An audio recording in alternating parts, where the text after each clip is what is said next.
राजस्थान के धौलपुर में उस वक्त हड़कंप मच गया जब कलेक्ट्रेट के सामने नारायण कॉलोनी में एक आवारा सांड सीढ़ियों से चढ़कर एक मकान की दूसरी मंजिल पर पहुंच गया।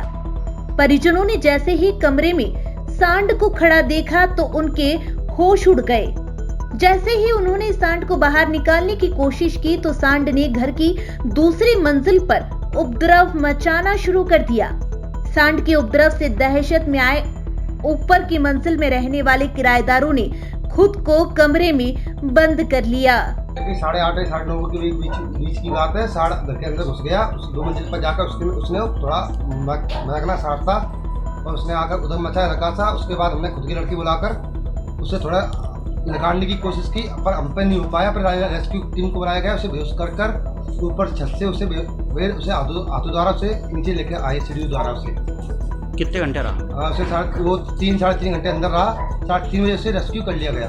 दरअसल नारायण कॉलोनी में आज सरोज राणा के मकान में सीढ़ियों के सहारे से 2 मंजिला कमरे में आवारा सांड चढ़ गया था। परिजनों ने जैसे ही कमरे में सांड खड़ा देखा तो दहशत में आ गए। घर के सदस्यों ने बाहर निकलकर खुद को सुरक्षित किया। मौके पर कॉलोनी वासियों की भारी भीड़ जमा हो गई।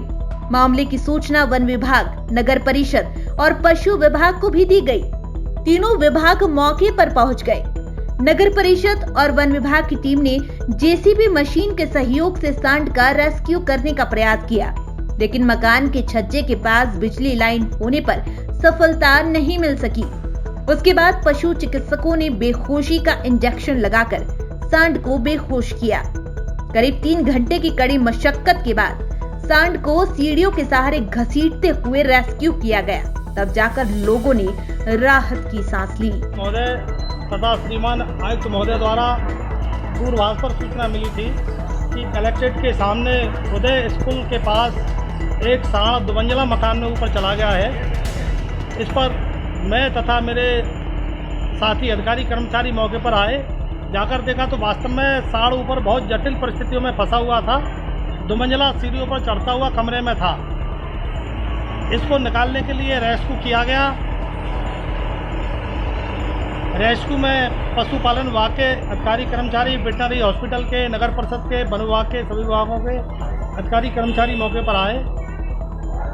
पशु चिकित्सालय विभाग के अधिकारियों द्वारा इसको बेहोश करके इंजेक्शन लगाया गया। इंजेक्शन के बाद नगर परिषद के कर्मचारियों द्वारा बड़ी मशक्कत से 2 घंटे मेहनत करने के बाद इसको सीढ़ियों के रास्ते से ही नीचे उतारा गया। बता दें कि शहर में आवारा जानवर और सांडों का आतंक लगातार जारी है। आवारा जानवर राहगीर और वाहन चालकों के लिए हादसे का सबब भी बन रहे हैं। शहर में चारों तरफ गली मोहल्लों में आवारा गाय और सांडों का आतंक देखा जा सकता है, लेकिन नगर परिषद प्रशासन आवारा जानवरों पर अंकुश लगाने में नाकाम साबित हो रहा है, जिससे शहरवासियों में भारी आक्रोश देखा जा रहा है।